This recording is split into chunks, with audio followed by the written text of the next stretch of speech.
Reabilitar os centros urbanos das grandes cidades brasileiras, que passam por processos de esvaziamento e degradação.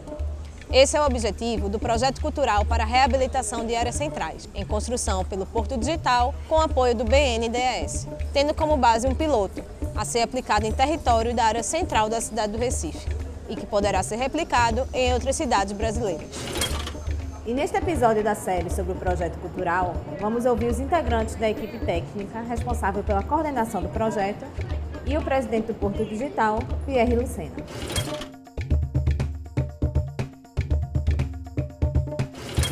Quando a gente fala do Porto Digital, é impossível dissociar isso do centro da cidade do Recife, porque aqui no bairro do Recife, especialmente, e no bairro de Santo Antônio, foi onde a cidade nasceu e foi onde também o Porto Digital nasceu, obviamente, mais de 400 anos depois da cidade.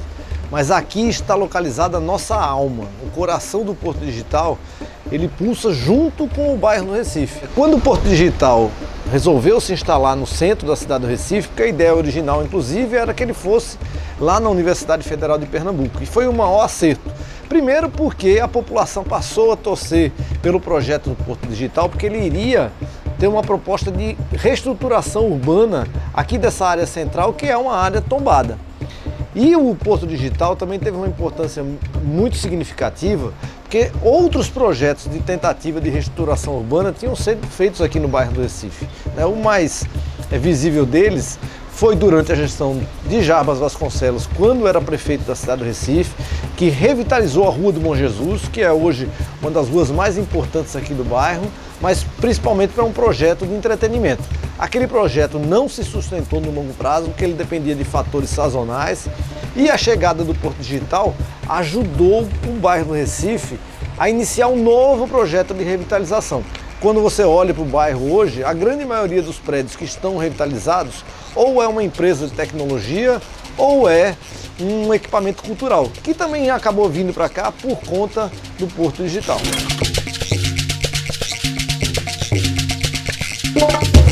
O objetivo de ir para bairros como Santa Amaro e Santo Antônio era primeiro sair de uma área para que outras empresas pudessem vir para cá. Para o bairro de Santa Amaro, não para o bairro do Recife, porque ele precisava de antena, e outras empresas de telecomunicações também, que precisavam de equipamentos que não poderiam ser instalados aqui no bairro do Recife, e a expansão da economia criativa. Então isso se deu para o bairro de Santa Amaro.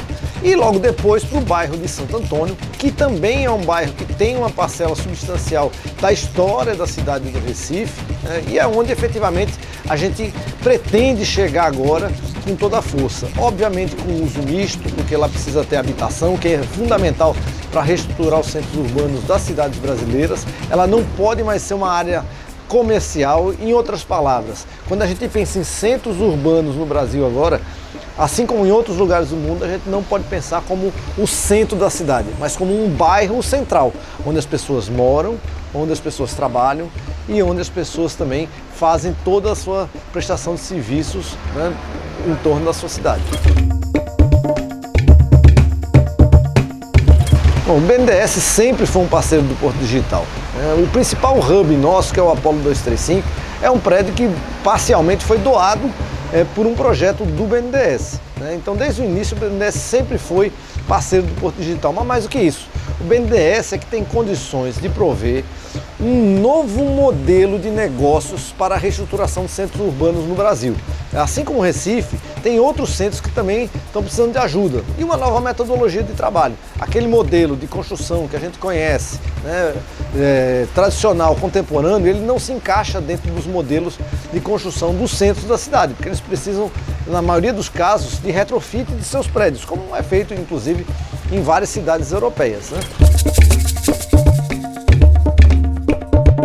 O Porto Digital tem uma história, de atuar na questão territorial. Faz parte do DNA do Porto Digital, trabalhar a questão econômica e trabalhar a questão do território. Essa questão da cultura, do patrimônio edificado numa região histórica de cidade, isso está presente desde o início no Porto Digital. A relação com o BNDES, ela começa a se construir, no momento que o BNDES apoia um primeiro projeto do Porto Digital, e esse apoio resulta numa ação né, e faz com que se perceba que a dinâmica promovida pelo Porto Digital promove algo diferente em termos de atuação, no sentido de promover a transformação de uma área central de cidade, né? Essa dinâmica econômica faz com que os investimentos feitos resultem em alguma coisa que fez sentido, né? E ao longo dos últimos 20 anos vem transformando, de certa forma, o centro da cidade do Recife a partir do histórico bairro do Recife. O BNDES, em função dessa relação, ou de uma relação de proximidade por apoiar um projeto do Porto Digital, entendeu que essa dinâmica econômica promovia algo diferente, no caso da cidade do Recife, né? A gente não tem iniciativas, talvez, com o mesmo tipo de resultado alcançado pelo Porto Digital em Recife, e com isso o banco entendeu que Recife e o Porto Digital criavam um contexto muito interessante para se pensar uma iniciativa estruturada para a recuperação de áreas centrais, de modelos, o que pode fazer sentido, o que poderia atrair, por exemplo, a iniciativa privada para uma operação como essa, porque a gente entende, e o BNDES entende também, que isso não é apenas uma missão pública. Claro que o governo tem um papel muito importante, mas modelos que permitam uma aproximação ou uma complementariedade entre os esforços públicos e os esforços privados são aqueles que, na nossa opinião, podem promover os melhores resultados. O BNDES, então, convida o Porto Digital a pensar na possibilidade de um projeto onde ele, banco, BNDES, pudesse se colocar como um ator, né? Como um agente financiador de processos de transformação de áreas centrais. Isso foi o que deu origem à ideia do projeto.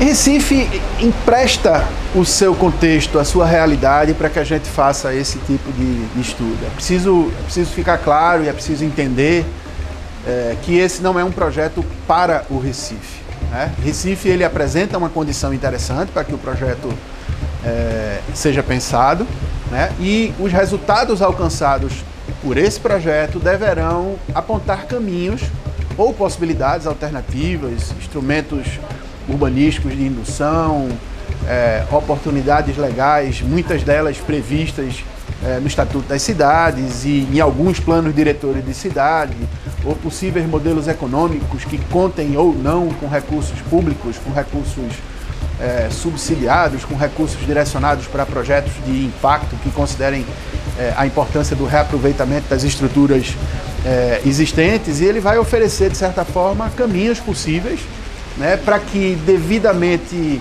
adequados ou adaptados, né, aquilo que a gente imaginou, pensou para a realidade do Recife, possa funcionar para outras cidades. Falando um pouco sobre o desenvolvimento deste projeto cultural, o trabalho foi pensado para acontecer em 3 partes. Primeira parte de pesquisa e documentação, onde foram analisados estudos de casos nacionais e internacionais de cidades que passaram por processos semelhantes de degradação de seus centros urbanos. Esses casos foram apresentados no primeiro seminário para a reabilitação de áreas centrais, ocorrido em outubro de 2021 e que foi a ação inicial deste projeto cultural. Posteriormente ao seminário internacional, foi iniciada uma etapa de pesquisa e análise do território.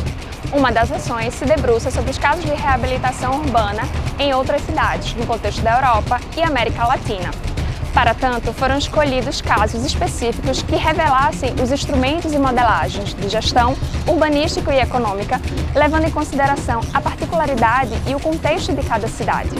Compreender os gargalos encontrados em cada caso e como as cidades identificaram as soluções é de suma importância para o desenvolvimento desse projeto cultural, uma vez que, guardadas as devidas particularidades, servirão como base para a elaboração das modelagens jurídicas, econômicas e urbanísticas para o Recife.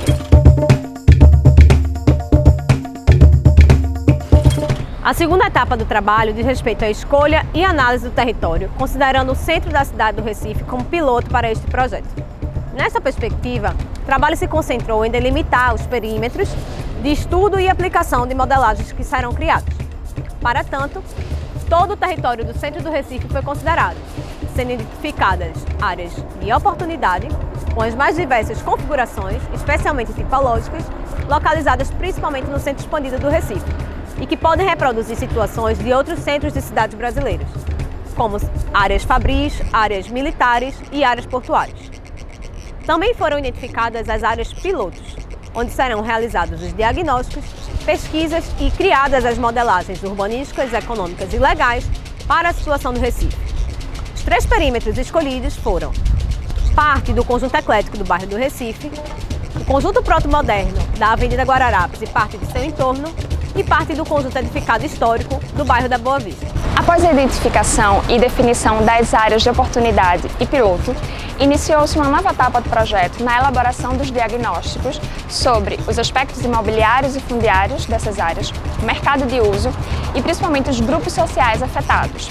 Essas análises possibilitam a identificação das características dessas áreas, a formação da sua identidade, as suas particularidades, os aspectos socioculturais, além das problemáticas encontradas, os desafios, as potencialidades, que possibilitarão posteriormente na criação e desenvolvimento das diretrizes urbanísticas e modelagens, com toda a cautela e respeito que essas áreas merecem.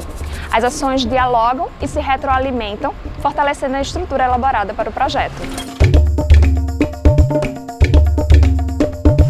A terceira etapa do trabalho é a conclusão do projeto, que resultará na elaboração de roteiros que vão guiar projetos de reabilitação de áreas centrais em outras cidades brasileiras. O projeto ele terminou desenvolvendo inicialmente um conceito que considera, vamos chamar assim, 3 modelagens diferentes, né? Uma que nós chamamos de legal jurídica, ou seja, estamos falando de legislação, né? Estamos falando de instrumentos associados a uma operação dessa natureza, estamos falando de projetos específicos para uma operação urbana, por exemplo, né? Mas estamos falando também de contrato, de relação entre atores, de relação entre público e privado, como é que você pode, por exemplo, engajar num projeto dessa natureza o proprietário de um imóvel que muitas vezes não tem o recurso para recuperar, mas está disposto a se envolver numa operação, vamos chamar assim, associativa, né? Isso é o pedaço legal jurídico. Há uma outra parte, uma outra modelagem econômica, financeira, né, que diz respeito a gente pensar nos instrumentos possíveis, né, para desenvolver uma operação dessa. Então, quais são as possibilidades? Né? Como é que se constitui ou como é que se pode instituir um fundo de investimentos imobiliários focado nas questões de reabilitação? De que maneira o capital de subsídio pode ser importante numa operação dessa natureza? Afinal de contas, é natural que em operação de reabilitação, muitas vezes, esse tipo de incentivo seja necessário, né? Então, tudo isso faz parte do universo do desenho dos ativos econômicos que podem fazer sentido para desenvolver uma operação desse tipo. E, por fim, o que nós chamamos dentro do projeto de modelagem urbanística, mas urbanística não de desenho, urbanística mais estratégica, né, dos instrumentos. Né, muitos instrumentos previstos no Estatuto das Cidades, já existentes no plano diretor das cidades, como é o caso da cidade do Recife, e que, uma vez regulamentados, podem cumprir um papel super importante no sentido de induzir ou de promover esse tipo de processo. Eu acho que é importante destacar nessa questão das modelagens que a proposta do trabalho considera que se leve em consideração aquilo que hoje faz parte do nosso arcabouço legal, mas também de considerar a especulação de alternativas e possibilidades inovadoras, ou seja, claro que o projeto ele não desenha efetivamente esses conceitos de implementação, por exemplo, de um novo elemento legal, de uma nova possibilidade, mas a ideia é que o projeto possa fazer esse tipo de provocação. É fundamental o nível de engajamento dos atores, dos instrumentos disponíveis, das legislações habilitadoras, né, da própria sociedade. Não se faz mais um projeto desse tipo sem contemplar as pessoas, as percepções da sociedade, né, porque a gente entende que para se construir uma cidade, principalmente para se transformar uma cidade existente, você tem que engajar e tem que levar em consideração essas várias componentes, digamos assim, das diferentes esferas.